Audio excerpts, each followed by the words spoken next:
Hey guys. Okay, so we are talking about a new continent this week. And the continent this week is North America. And guess what? It's the continent we all live in. It's the continent where America is and where Florida is. So if you remember our continent map, here's the 7 continents. Just by looking at this, do any of you know where North America is? I see North America over here. Now in North America, we have Florida sticking out right there. It's actually pretty cool that we can always, it's kind of easy to find Florida on any map because it sticks out so far into the ocean. So there's Florida.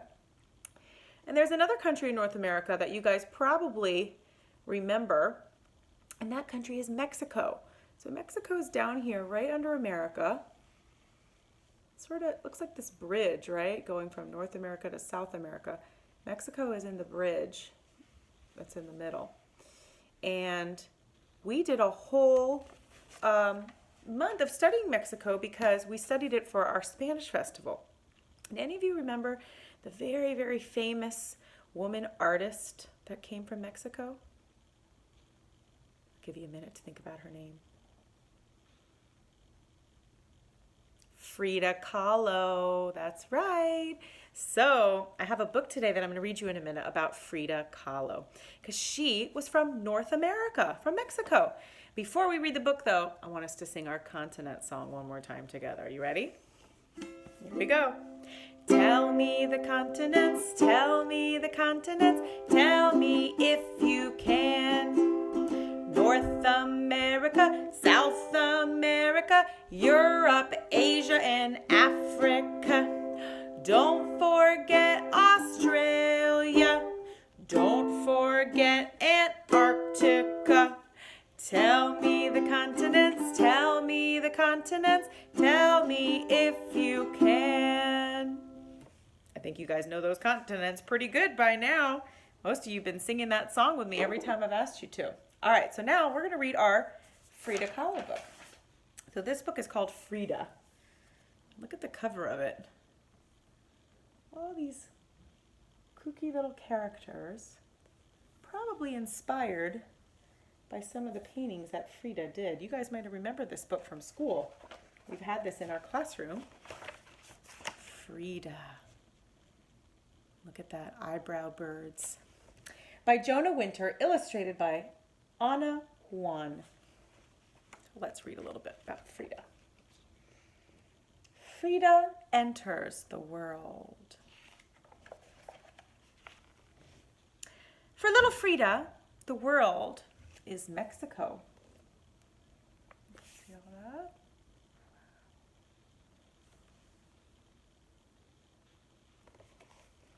I'm going to scoot this back a little so you can see all the pages of this beautiful book.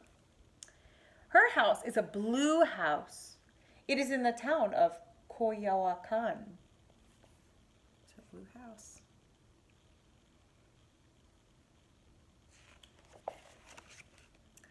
Frida's father is an artist and a photographer. He teaches her how to use a paintbrush.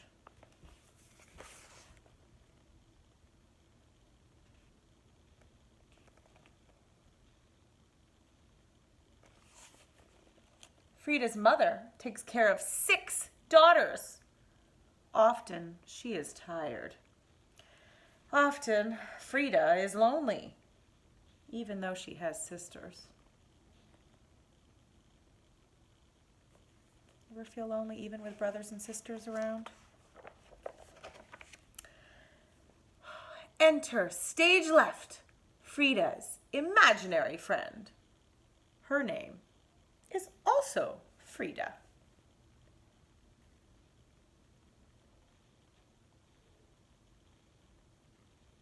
You ever had an imaginary friend? All of a sudden, Frida befalls very ill. She's in bed for months. There's something wrong with one of her legs. Even her imaginary friend can't cheer her up. she is in bed. That's when Frida teaches herself how to draw. Drawing saves her from being sad. All these weird imaginary creatures around her. After Frida gets well, she still wants to make art. So she paints little paintings. They are copies of other paintings. Here's her father working as a photographer. He takes pictures. And here's Frida working on paintings. She still has those bird eyebrows. Painting onto photographs is what Frida's father does for a living. He teaches her how to do this too.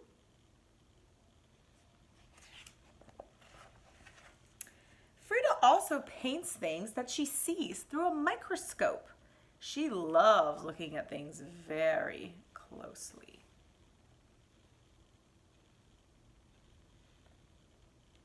Looks like she's getting a little older now. You see the sun ray going into her house, shining on the microscope. Ooh, and look at all these weird fruit over here. They all have faces. They all kind of look like they're living creatures. I think that's how Frida saw things. At school, Frida studies science. She's bored. School is too easy.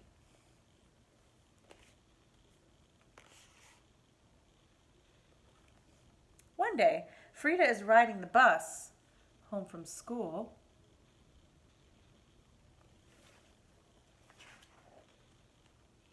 A horrible accident happens. A trolley runs into the bus. Frida almost dies. Wow, look at this picture. They show the horrible accident sort of as a volcano erupting. That's how bad it was. There goes Frida up there.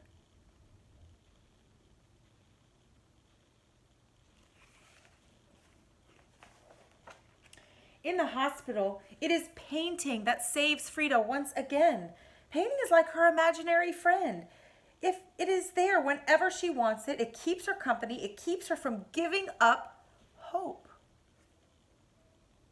So even though she's stuck in the hospital bed, here she is imagining, staying happy. After the accident, life will never be the same for Frida. She will walk with a cane when she is able to walk, but her body will hurt always.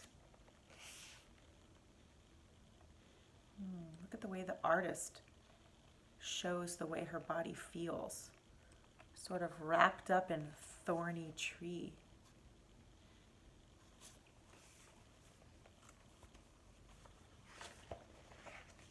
But Frida doesn't cry or complain. Instead of crying, she paints pictures of herself crying. When she can't leave her bed, she paints in bed. And when her whole torso is put in a cast, she paints on the cast. Torso is like her chest and her stomach. And look, there she is. Remember how she liked to get all fancy and put flowers in her hair and all her jewelry on, and then she would paint pictures of herself. It looks like that's what she's doing in this picture. Nothing can stop Frida from painting because she's so often alone. Unable to leave her house, she has to use her imagination. She paints what she sees in her heart, on top of what she sees with her eyes. It's almost like painting on photographs.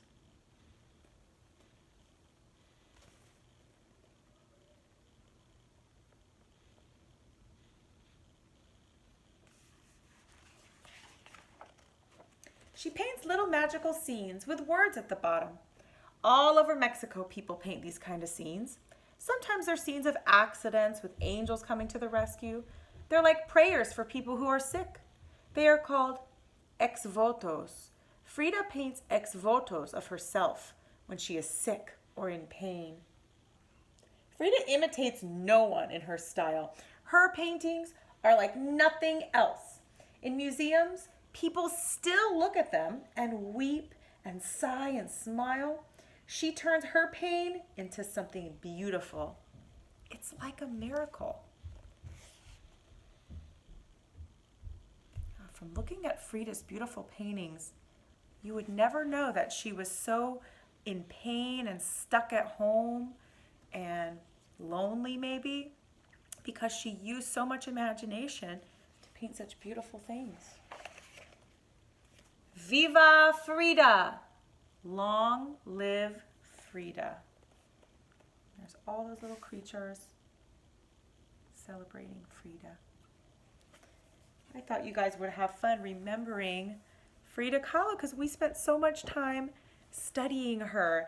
And who knew all this time she was from North America. That's the continent that she was from. The country, Mexico, that we studied is also in North America, along with our country, America.